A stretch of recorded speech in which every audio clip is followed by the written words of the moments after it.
This is a look back. That's why this is in black and white. We're talking about history. We're talking about the past.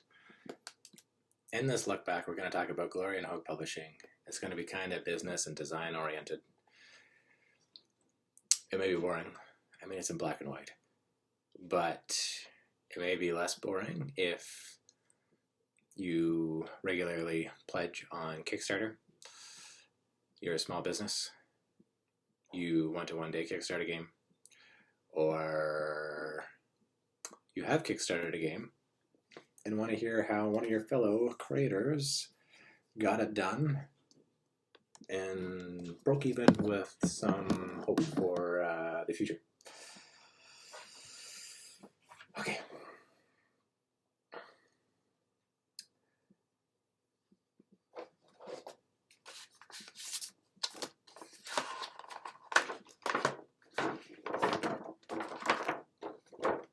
Those of you who've played the game will roughly recognize this map. This is a map of Glory. It's not the map that went out for mass production, but you know, there's a castle, town, lair, terrain space, haven, battle space, and then the dice were the old bait. Still got the compass up there, the nice sepia canvas-like background.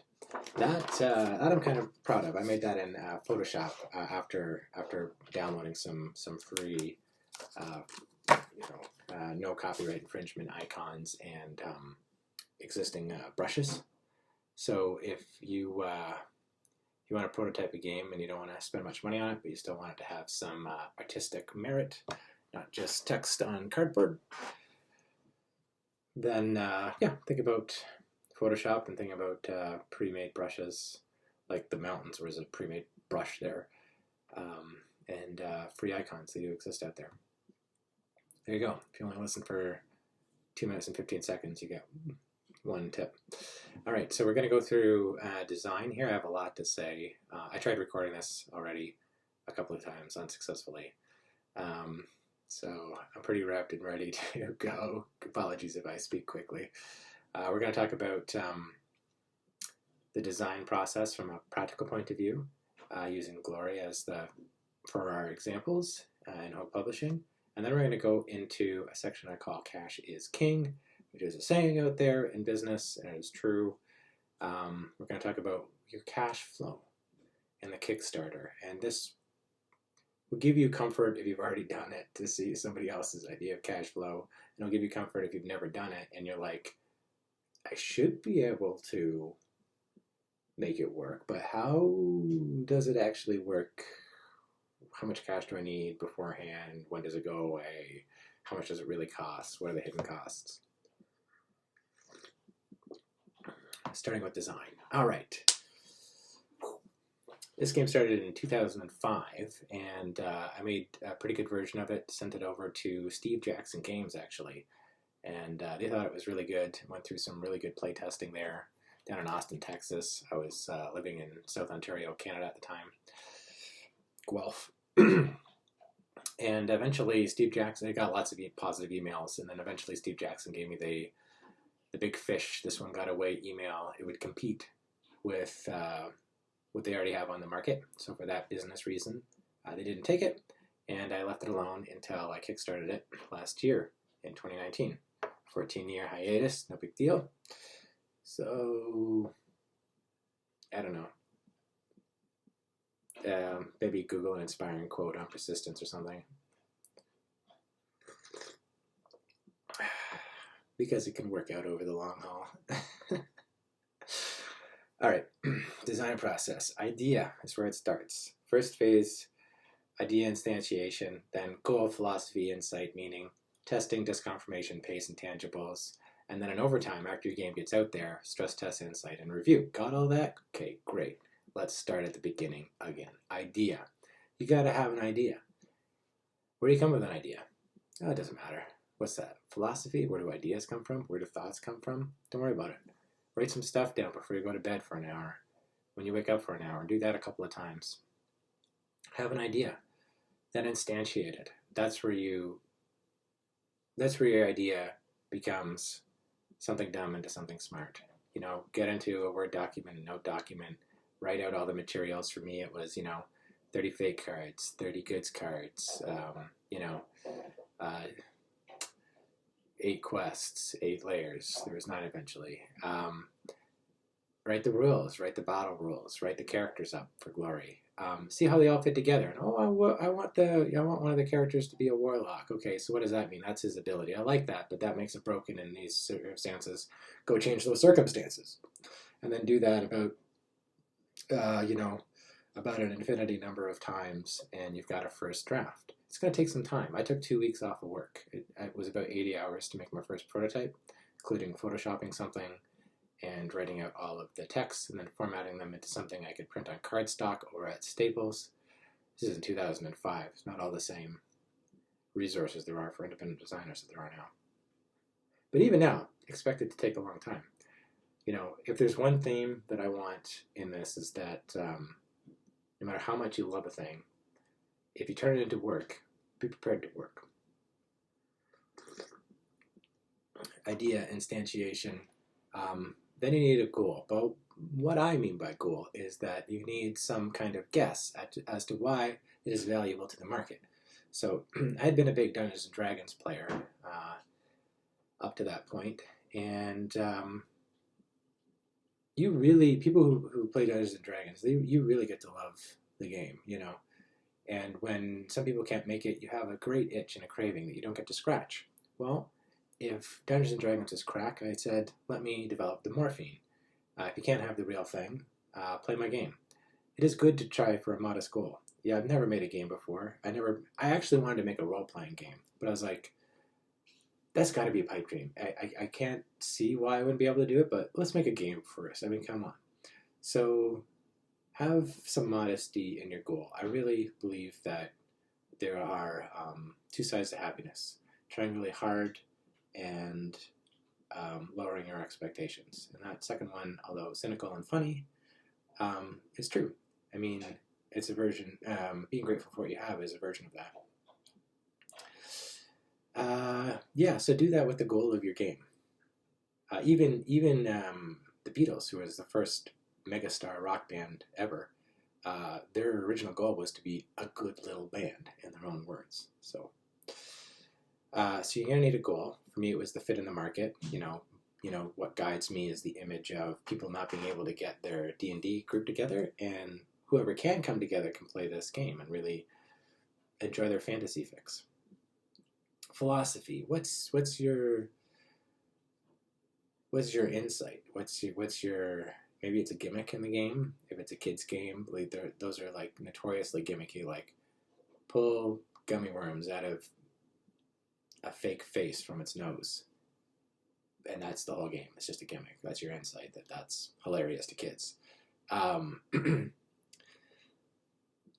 For Glory, one of my major insights is that you can have a lot of complexity comes packed in to narrative. Like if you play a narrative game, like a role-playing game, there's a lot that doesn't need to be said. So you can get a lot of bulk of experience, a robust experience into a game if you've got decent art, and it's got this sort of like heroic narrative which is already burned into all of our brains and into our pop culture too. People get the idea of no one needs to explain what a vampire is.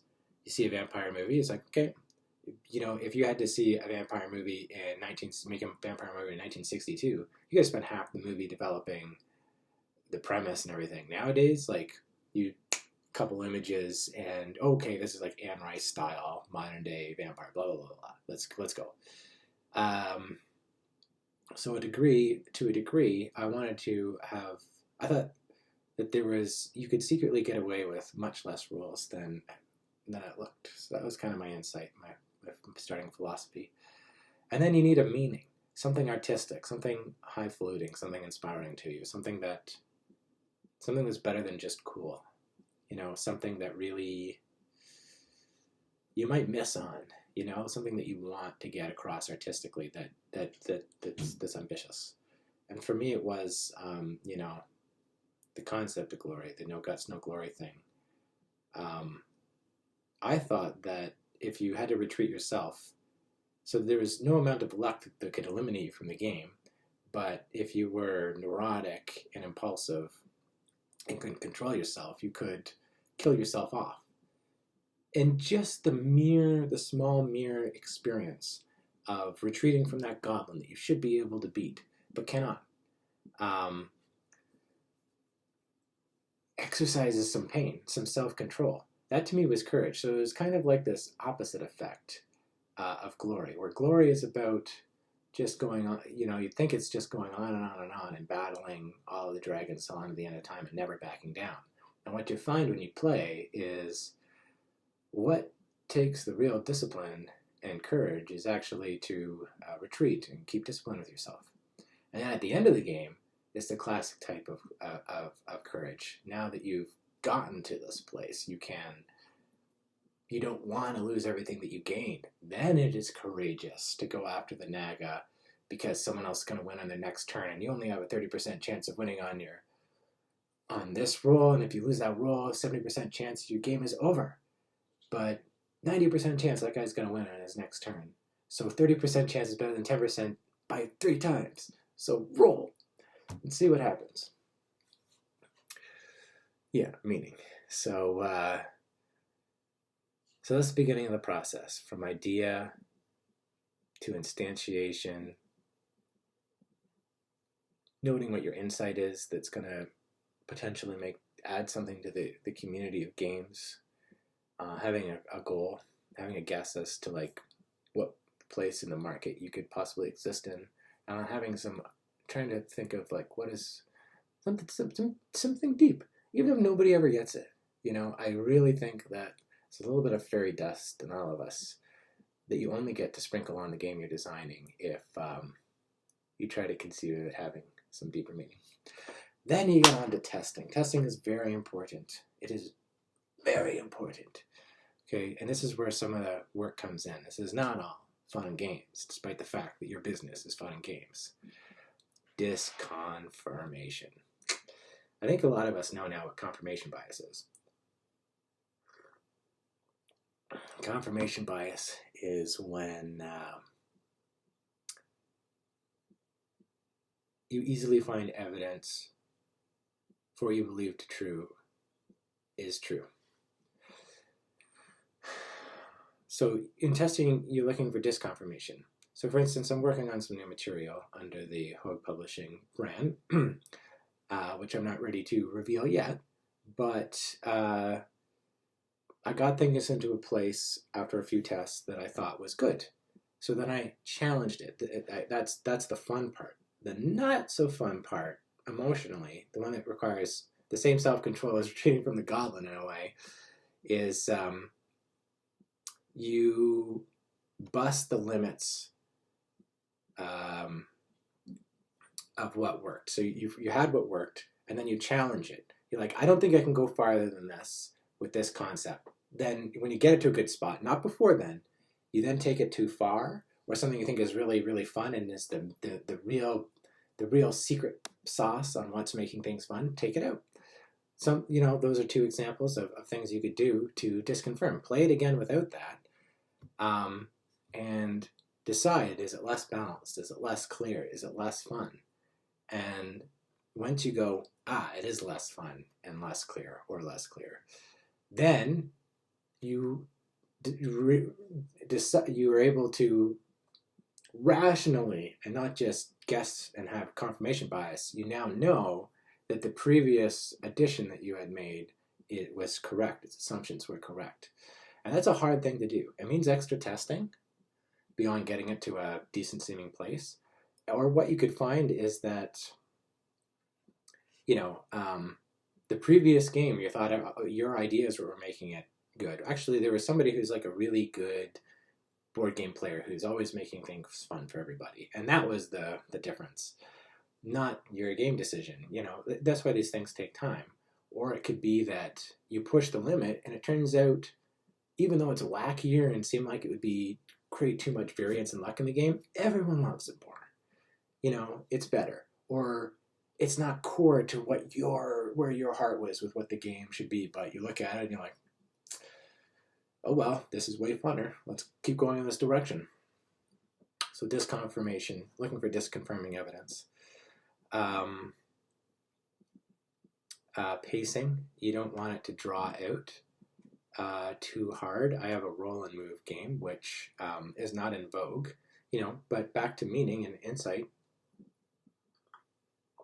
My insight was roll and move is better than people give it credit for. Rolling and moving is like rolling to see what your options are for that phase, which is you could do a worker placement game where you roll and you have options of things you could do. Actually, that exists all over the place.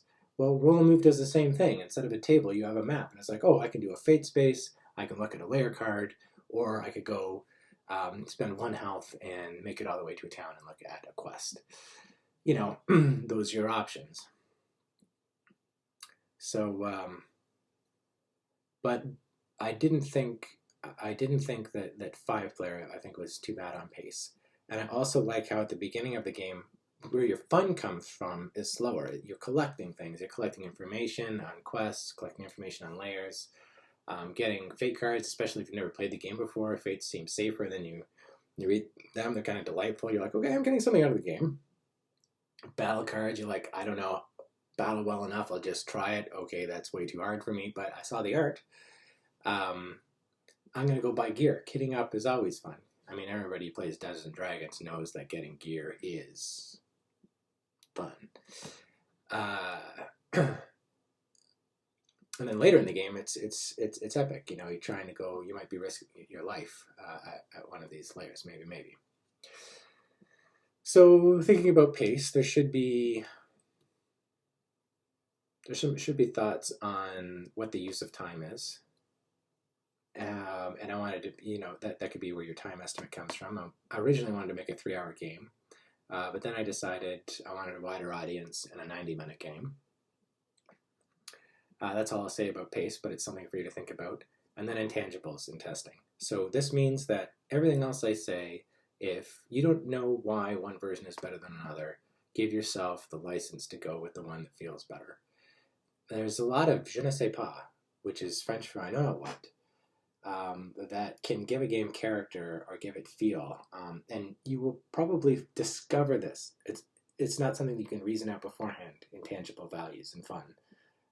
It's discoverable only. So that's another great reason for testing is the unexpected and hard to put into words aspects of what makes a good game, rather than, like, I love the game Dominion. I'm looking over here because I have like 4 boxes of Dominion right there.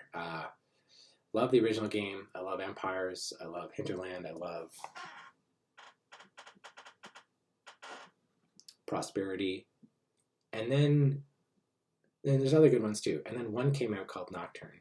And it is, with apologies to anyone has a different opinion, is basically they must have fired the crew that knew how to make games and was like, this is easy. And it just feels like you're following a bunch of instructions and watching what's happening. It's fiddly, it's useless. It's really bad. And like Dominion is one of my favorite games. Like, it was the first really popular deck builder board game that got into everybody's homes. I have a lot of respect for it. So yeah, intangibles.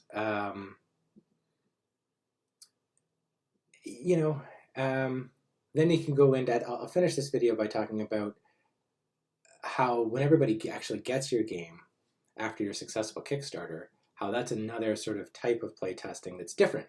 Because your playtesters, they know their playtesting, right? So that is fine and great, and you want feedback, and it's so useful. But you get a different type of feedback when you get a million people out, 1,000 people out there that are not as connected with you or your feelings or your intentions, that take the game in all of their different ways. And there's another discovery phase there about how the wider world is going to interact with it and break it or find new value. So let's go on to, you've done all that and you want to kickstart. What do you need? Well, you need cash.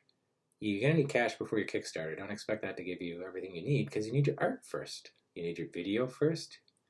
I don't know as many. I don't know that you need marketing first as much as other people, depending on how modest your goals are.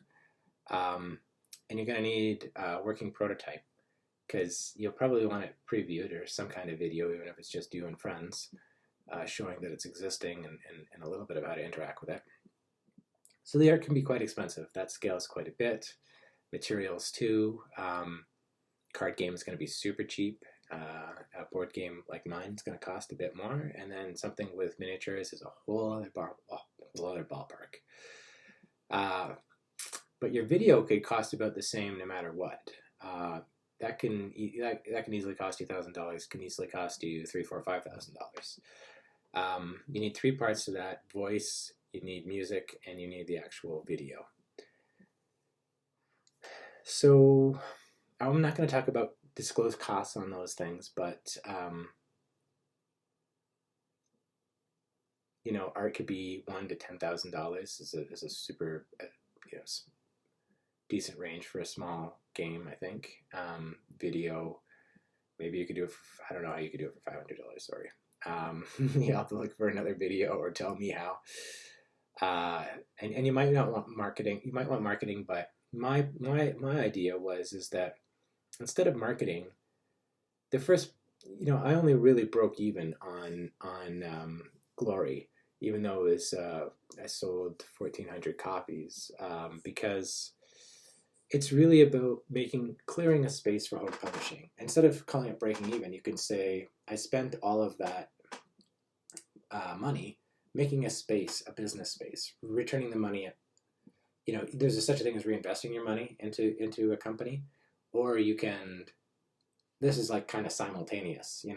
Market it enough that you can quickly get all of these indie games that are not on any shelf anywhere, not part of anybody else's website, into homes as quickly as possible, create a space, and then do your next thing. So that story is clearly not finished. But, there are a couple of different ways to look at marketing. I thought your first Kickstarter, if you're a total unknown, is a great way to market. I mean, there's nothing like showing, right? Just like why you need the art before the Kickstarter. You need to show, not just tell. During the Kickstarter, you may start marketing. And you start getting emails from salespeople with all sorts of marketing schemes. Be aware of that. I think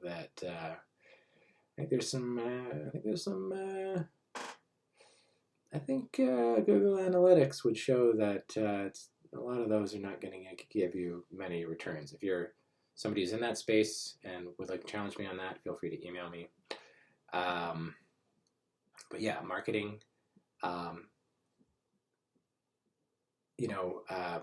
You're going to need shipping costs, and you're going to need to be able to cover your printing costs. So printing costs, I did 1,500 copies on only 450 pledgers.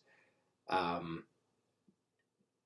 could have gone with just a 500 copy print run, broken even, called it a day, but I went a little bit riskier because while you're during your Kickstarter, what that is it gives you the first chance to have live feedback on your marketing.